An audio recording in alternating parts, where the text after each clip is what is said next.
नमस्कार, आप देख रहे हैं एनबी न्यूज। मैं हूं आपके साथ काजल ठाकुर। एनबी एक्सप्रेस की शुरुआत करते हैं।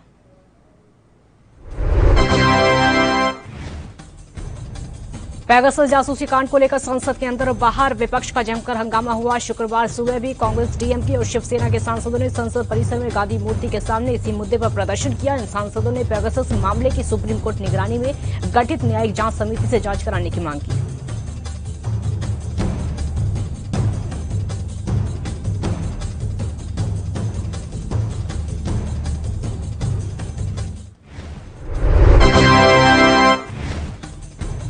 प्रदर्शन करने वालों में कांग्रेस सांसद अधीर रंजन चौधरी, शशि थरूर, वेणुगोपाल, डीएमके की कनिमोई और शिवसेना की प्रियंका चतुर्वेदी शामिल थे। इससे पहले गुरुवार को भी विपक्षी सांसदों ने सदन से शुरू से ही पहले राष्ट्रपिता गांधी के मूर्ति के सामने प्रदर्शन किया। उसके बाद दोनों सदनों के भीतर विपक्षी सांसदों ने जमकर हंगामा किया।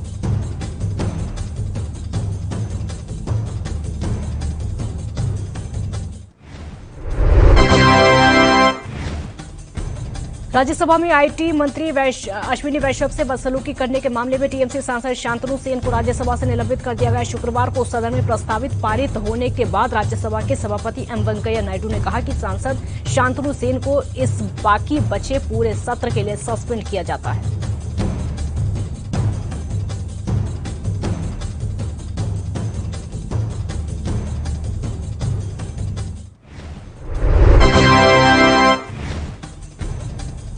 टीएमसी सांसद शांतनु सेन की बदसलूकी पर आईटी मंत्री अश्विनी वैष्णव ने कहा कि टीएमसी के बंगाल में हिंसा की संस्कृति है और वो ही संस्कृति वो संसद में लाने की कोशिश कर रहे हैं। टीएमसी ने बंगाल में बीजेपी के कार्यकर्ताओं पर जिस तरह की हिंसा की, उसी संस्कृति को आज वो संसद में ला रहे।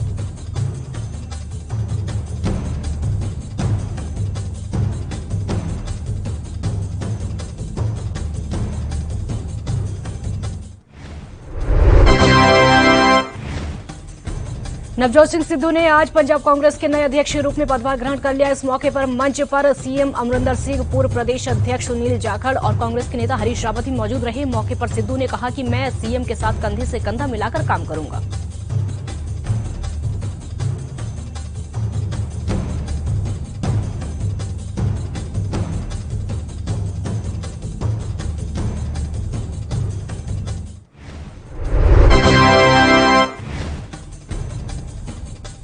जम्मू पुलिस ने कानाचक सेक्टर में एक पाकिस्तानी ड्रोन को मार गिराने का दावा किया है। पुलिस के वरिष्ठ अधिकारियों का अंदेशा है कि पाकिस्तान इस तरह की साजिश रच सकता है। ड्रोन से निपटने के लिए बनाई गई रणनीति का ही नतीजा है कि आईईडी अपने ठिकाने पर पहुंचने से पहले नष्ट कर दिया गया। लेकिन हैरानी की बात यह है कि ये ड्रोन भारतीय सीमा में 8 किलोमीटर अंदर तक घुसा था।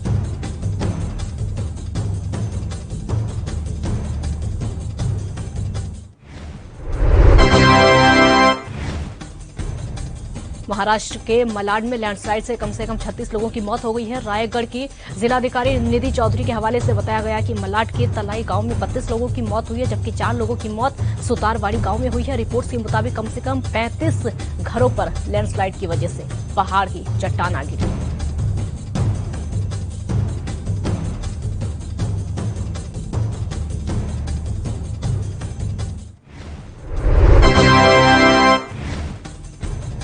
उत्तर प्रदेश के गोंडा में पहुंचे कैबिनेट मंत्री सिद्धार्थनाथ सिंह ने जनसंख्या नियंत्रण वाले कानून पर अपनी प्रतिक्रिया देते हुए जनसंख्या नियंत्रण से अधिक सुधार पर इसको संभव बताया और इसको लेकर सभी वर्गों के लोगों से बात होनी चाहिए। ये बात भी कही, जिस वर्ग के लोग जनसंख्या नियंत्रण को लेकर जागरूक नहीं हैं, उनको शिक्षित किया जा रहा है। साथ ही कैबिनेट मंत्री सिद्धार्थनाथ ने अखिलेश यादव को एक बार फिर से आड़े हाथों लेते हुए कहा कि अखिलेश यादव मुंगेरी लाल के हसीन सपने देख रहे हैं, जो कि 2022 में बीजेपी की पूर्ण बहुमत वाली सरकार बनने में हो जाएंगे। उत्तर प्रदेश में मुख्यमंत्री योगी आदित्यनाथ के द्वारा बाल सेवा योजना की शुरुआत की गई। इस योजना में कोरोना महामारी में अपने माता पिता को खोने वाले निराश्रित लावारिश बच्चों की सरकार मदद करेगी, ताकि ये योजना निराश्रित हुए बच्चों के पालन पोषण, उनकी शिक्षा और सुरक्षित भविष्य के लिए तैयार रहे। बाराबंकी जिले में भी इस योजना के लिए 64 अनाथ बच्चों को आर्थिक सहायता और प्रमाण पत्र बाराबंकी के जिलाधिकारी द्वारा दिए गए।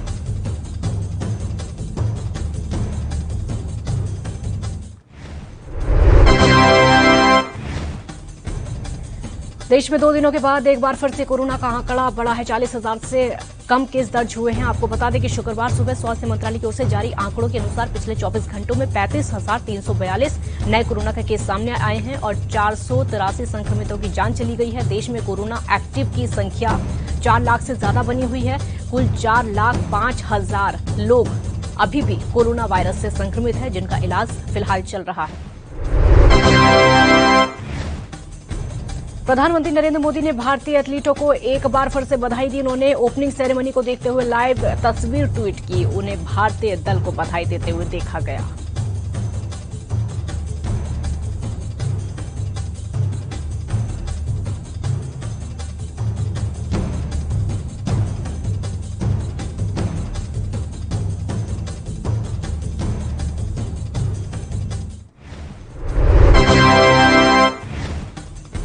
भारतीय दल जिस वक्त ओलंपिक सेरेमनी में दाखिल हुआ तो वैसे ही हिंदुस्तानियों के जज्बात 7वें आसमान पर थे। हॉकी टीम के कप्तान मनप्रीत सिंह के हाथों में हालांकि तिरंगा था और भारत के खेल मंत्री अनुराग ठाकुर अपने दल का मनोबल बढ़ा रहे थे।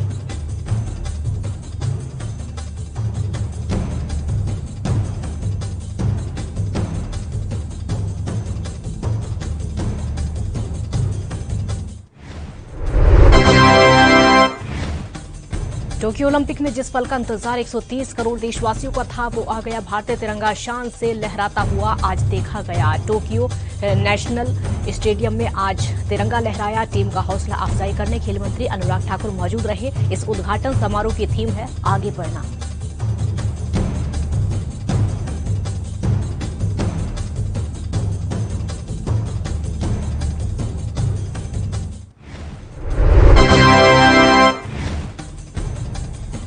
कोरोना के बाद जैसे ही देश के सामने मुश्किलें सामने आ गई हैं, आपको बता दें कि उसके बाद कैसे देश आगे बढ़ेगा, इसका चिंतन सभी को है। इस दौरान जापान ने पूरी दुनिया को संगठित रहने का निर्देश दे दिया है।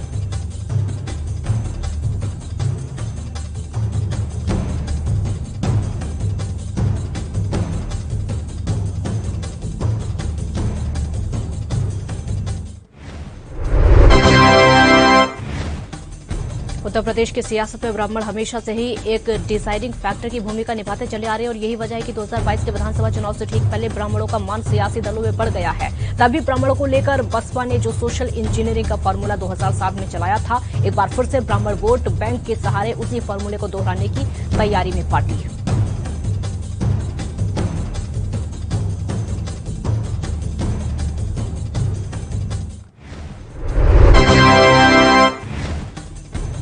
बीएसपी ने आज से प्रदेश में प्रबुद्ध वर्ग के सम्मान में विचार संगोष्ठी की शुरुआत की है और इस कार्यक्रम की शुरुआत के लिए अयोध्या को चुना गया है, जहां पार्टी के राष्ट्रीय महासचिव और राज्यसभा सदस्य सतीश चंद्र मिश्रा ने बीजेपी सरकार पर ब्राह्मण विरोधी होने का आरोप लगाया।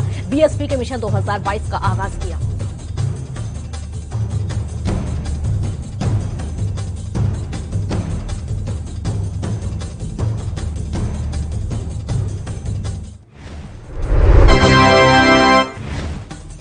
बसपा को एक बार फिर से ब्राह्मणों की खूब याद आ रही है, इसलिए 23 जुलाई से लेकर 29 जुलाई तक प्रदेश के अलग अलग जिलों में ब्राह्मण समाज और प्रबुद्ध वर्ग के सम्मान में विचार संगोष्ठियों का आयोजन किया जा रहा है। हालांकि कहने को ये संगोष्ठी है, लेकिन इसके पीछे मकसद ब्राह्मण वोट बैंक साधना है।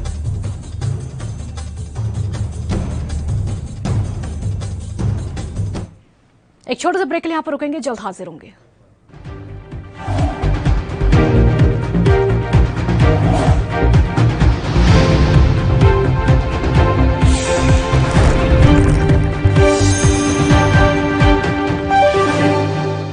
ब्रेक के बाद एक बार फिर स्वागत है आपका। न्यूज एक्सप्रेस की कुछ और खबरें आपको दिखाते हैं।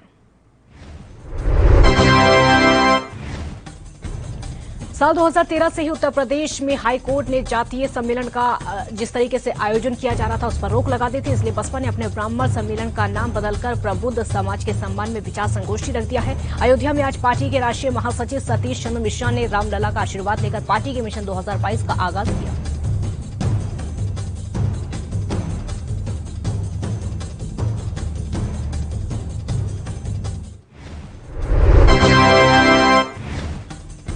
सतीश चंद्र मिश्रा राम जन्मभूमि परिसर पहुंचे। वहां पर दर्शन पूजन करने के बाद सीधे वो हनुमानगढ़ी वहां से पहुंचे। हनुमानगढ़ी में भी उन्होंने हनुमान जी का आशीर्वाद लिया। उन्होंने साफ तौर पर कहा कि दरअसल बीजेपी को ये डर सता रहा है कि ब्राह्मण इस बार बसपा के साथ जाएगा, इसीलिए बीजेपी इस कार्यक्रम पर सवाल खड़े कर रही है।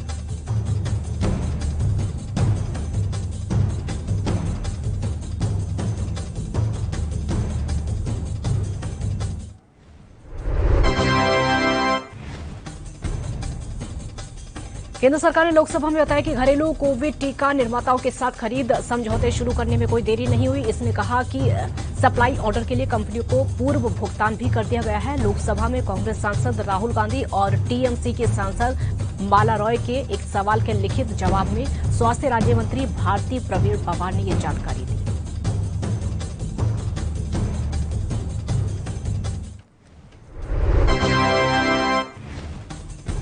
स्वास्थ्य राज्य मंत्री पवार ने कहा कि अगस्त से दिसंबर के बीच हमारे पास कोविड-19 रोधी टीकों की 135 करोड़ खुराकें उपलब्ध होने की उम्मीद है। हालांकि हम इस बात का अभी सटीक अनुमान नहीं लगा सकते टीकाकरण अभियान कब तक पूरा होगा। फिर भी हमें उम्मीद है कि देश में दिसंबर तक 18 वर्ष और इससे अधिक आयु वाले सभी लोगों को कोरोना रोधी टीका लग जाएगा।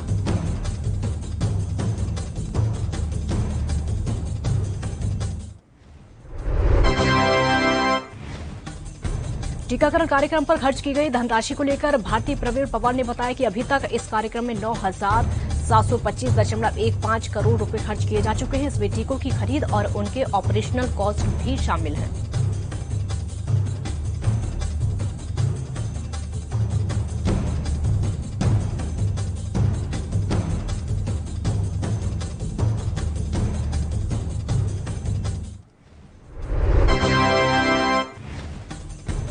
इसके अलावा पवार ने कहा कि इसके इलाज में इस्तेमाल होने वाली दोनों दवाएं भारतीय बाजारों में आसानी से उपलब्ध हैं। आपको बता दें कि केंद्रीय स्वास्थ्य मंत्रालय ने राज्यों को मई में सलाह दी थी कि ब्लैक फंगस को अधिसूचित महामारी घोषित करें।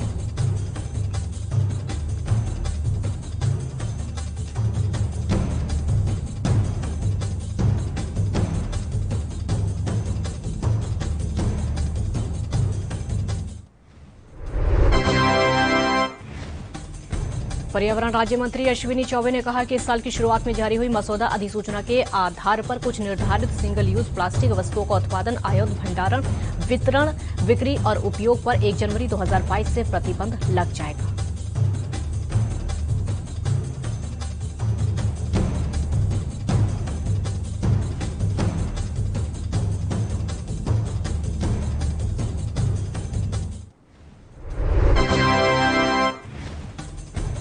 उन्होंने ये जानकारी सिंगल यूज प्लास्टिक को चलन से बाहर करने की योजना के एक सवाल के जवाब में दी। इनमें प्लास्टिक स्टिक वाली, गुब्बारों वाली प्लास्टिक स्टिक, स्टिक के ध्वज, कैंडी स्टिक, आइसक्रीम समेत शामिल हैं।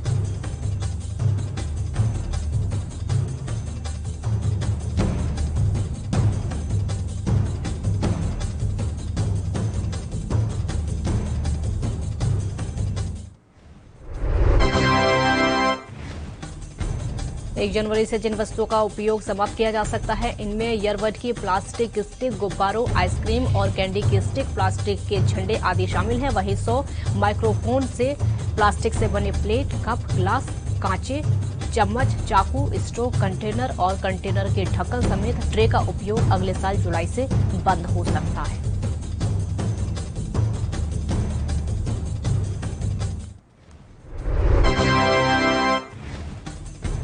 लोकसभा की कार्यवाही सुबह 11 बजे शुरू हुई। शुरुआत के साथ ही कुछ विपक्षी दल वेल की ओर से दौड़े, लेकिन कई लोग वहां पर दलों के नेताओं ने उन्हें ऐसा करने से रोक लिया। Speaker Om Birla Tokyo Olympic में भाग लेने जा रहे भारतीय दल का निरीक्षण करना चाहते थे। बिरला ने सदन की ओर से भारतीय दल को शुभकामनाएं दी। सदस्यों ने मेज भारतीय दल के समर्थन में अपनी अपनी थपाई। एक छोटे से ब्रेक के लिए यहां पर रुकेंगे, जल्द हाजिर होंगे।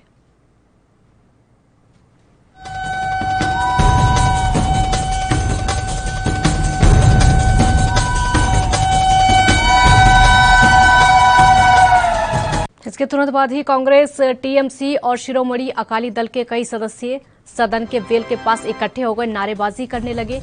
टीएमसी के सदस्यों ने नारे लगाते हुए सरकार से पेगासस की खर्च की गई राशि की जानकारी मांगी। उन्होंने स्पीकर को अपने फोन दिखाए। अकाली दल की हरसिमरत कौर कानूनों को वापस लेने की मांग पर लगातार सख्ती से अड़ी हुई है।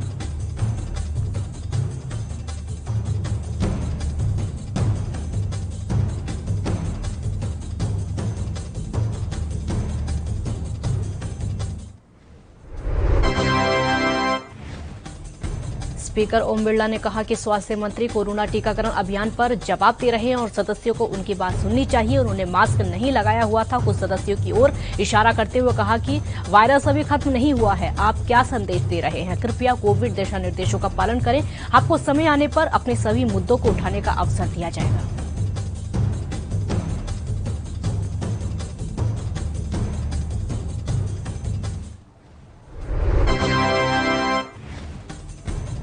स्पीकर के सख्त रुख को देखकर सदस्यों ने मास्क पहने और फिर नारेबाजी शुरू कर दी। हंगामा बंद होने तक बिरला ने 11:20 पर कार्यवाही दोपहर 12 बजे तक के लिए स्थगित कर दी। दोबारा कार्यवाही शुरू होने पर विपक्षी दलों ने फिर से प्रदर्शन करना शुरू कर दिया था।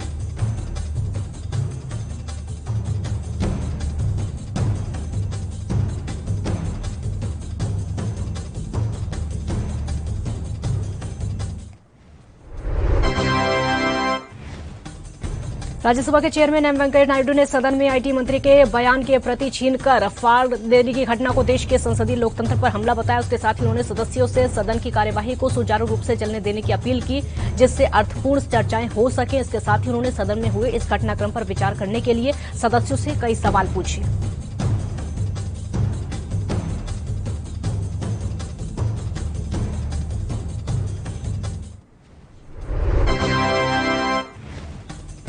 आंध्र प्रदेश में अकादमिक सत्र 2021-22 के लिए कक्षाएं 16 अगस्त से शुरू होंगी। राज्य सरकार ने शुक्रवार को यह घोषणा की। मुख्यमंत्री वाईएस जगन मोहन रेड्डी की अध्यक्षता में आयोजित एक उच्च स्तरीय बैठक में स्कूलों को फिर से खोलने पर निर्णय लिया गया। कोरोना वायरस संक्रमण की दूसरी लहर के कारण स्कूलों को खोलने में देरी हुई है।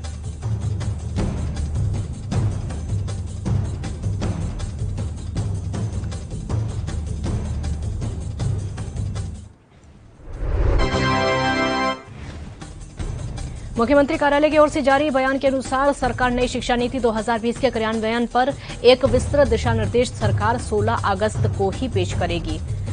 नारू नेडू कार्यक्रम के प्रथम चरण के तहत नवीनीकृत किए गए सरकारी स्कूलों का मुख्यमंत्री लोकार्पण करेंगे। और आपको बता दें कि छात्रों के लिए ये अच्छी सौगात के तौर पर इसको देखा जा रहा है।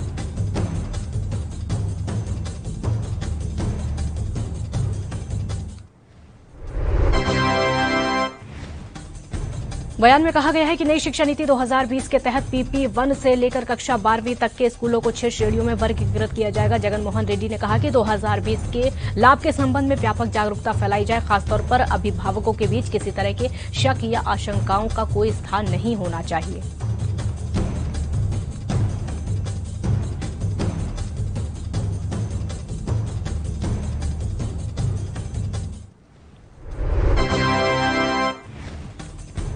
सुरक्षा बलों ने जम्मू कश्मीर के सोपोर में रात भर चले एनकाउंटर में लश्कर तैयबा के 2 आतंकियों को मार गिराया है। सुरक्षा बलों और आतंकियों के बीच में मुठभेड़ कल रात बारामूला जिले के सोपोर के वारपोरा गांव में शुरू हुई। इस एनकाउंटर में मारा गया एक आतंकवादी फयाज वार लश्कर तैयबा का टॉप कमांडर है। यह सुरक्षा बलों और नागरिकों पर कई हमलों का जिम्मेदार था।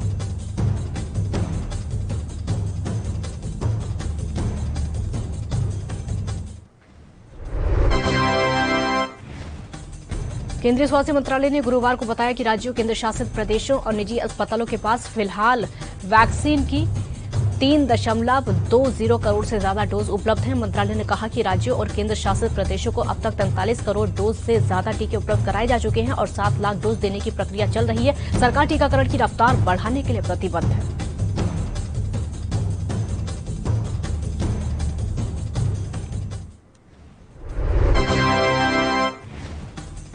उत्तर प्रदेश के संभल में अनुसूचित जाति अनुसूचित जनजाति आयोग के सदस्य और बीजेपी नेता साध्वी गीता प्रधान का विवादित बयान सामने आया है। दरअसल अनुसूचित जाति और अनुसूचित जनजाति के लोगों की समस्या को जानने के लिए संभल पहुंची साध्वी गीता प्रधान ने विवादित बयान देकर कहा कि बीजेपी सरकार जनता के हित में काम अच्छा कर रही है। सरकार के अच्छे कार्यों का विरोध करने वाले देशद्रोही हैं। इसे देशद्रोही लोगों को धक्के देकर देश से निकाल देना चाहिए।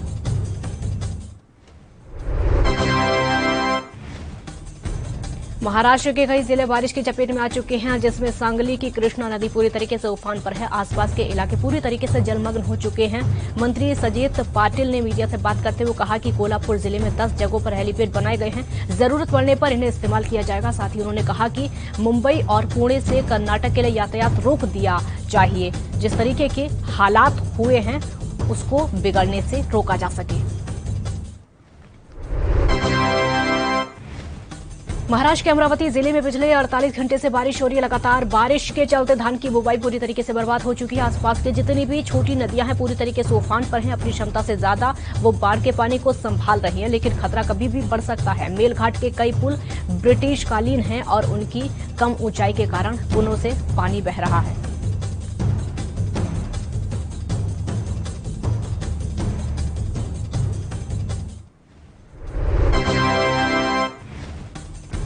पति राज कुंद्रा की गिरफ्तारी के बाद से शिल्पा शेट्टी भी लगातार निशाने पर हैं। सोशल मीडिया पर उन पर तमाम मीम्स बन रहे हैं। हालांकि अब खुद शिल्पा शेट्टी ने इंस्टाग्राम पर एक पोस्ट शेयर करके अपनी चुप्पी तोड़ दी है। शिल्पा शेट्टी ने एक किताब की फोटो शेयर की है जिसमें जीवित रहने और चुनौतियों की बात का जिक्र किया गया है। किताब में लिखा गया है कि मैं जिंदा हूं और भाग्यशाली हूं। मैं पहले भी चुनौतियों का सामना कर चुकी हूं और मैं भविष्य में भी चुनौतियों का सामना करके बनूंगी।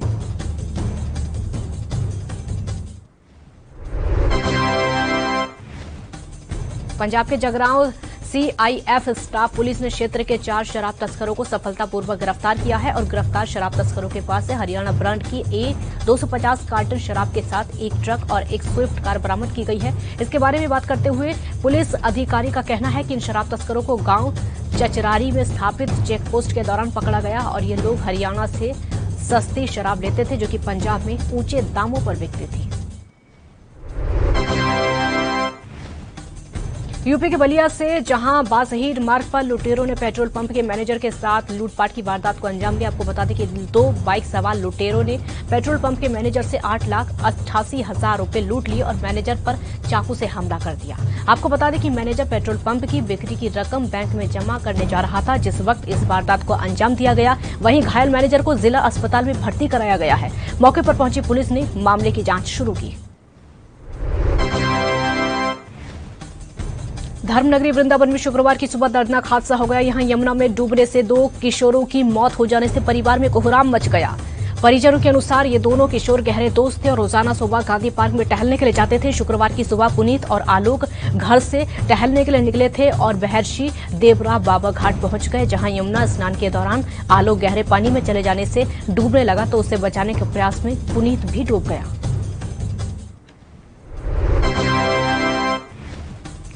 उत्तर प्रदेश के मथुरा में चोरों के हौसले दिन ब दिन बुलंद होते जा रहे। ताजा मामला सादाबाद रोड का है जहां पर अज्ञात चोरों ने चोरी की वारदात को अंजाम दिया है। आपको बता दें कि अज्ञात चोर बाइक में रखे 1 लाख रुपए लेकर फरार हो गए। चोरी की वारदात से इलाके में हड़कंप मच गया। चोरी की पूरी वारदात सीसीटीवी कैमरे में कैद हो गई। वहीं पुलिस फिलहाल मामले की जांच में जुटी हुई है।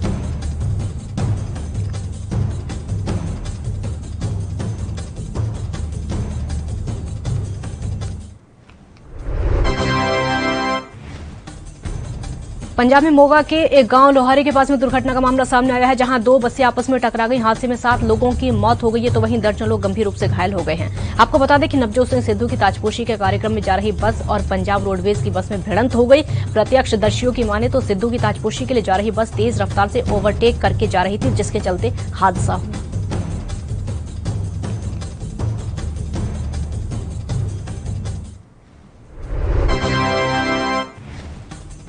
उत्तर प्रदेश में मुख्यमंत्री योगी आदित्यनाथ के द्वारा सीएम बाल सेवा योजना की शुरुआत की गई। इस योजना में कोरोना महामारी में अपने माता पिता को खोने वाले निराश्रित लावारिश बच्चों की सरकार मदद करेगी। ये योजना निराश्रित हुए बच्चों के पालन पोषण, उनकी शिक्षा और सुरक्षित भविष्य के लिए तैयार की गई है।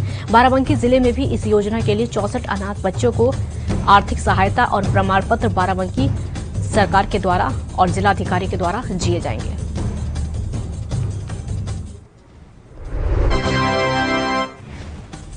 कांग्रेस ने अपनी नई टीम घोषित कर दी है और आगामी 2022 के विधानसभा चुनाव को लेकर रूपरेखा तैयार करी है। वहीं उत्तराखंड बीजेपी प्रदेश अध्यक्ष जिस तरीके से निशाना साध रहे हैं, साफ कहा है कि विपक्ष पूरी तरीके से फ्लॉप हुआ।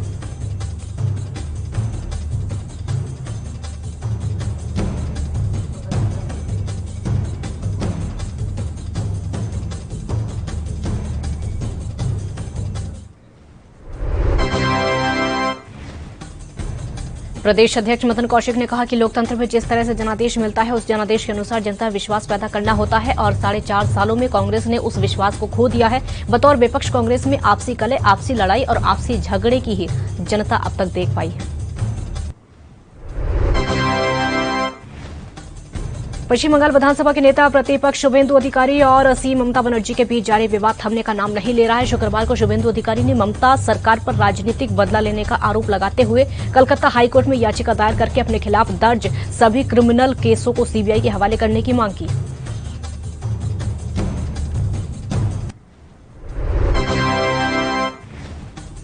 बॉलीवुड एक्टर अनुपम खेर ने अपने फैंस के साथ शिव शास्त्री बलवो नाम की अपनी आने वाली फिल्म की घोषणा कर दी। अनुपम खेर ने अपने इंस्टाग्राम अकाउंट पर 3 पोस्ट साझा करके फिल्म के पहले लुक को शेयर किया है। शेयर किए गए पोस्टर में उनके साथ एक्ट्रेस नीना गुप्ता भी नजर आ रही हैं।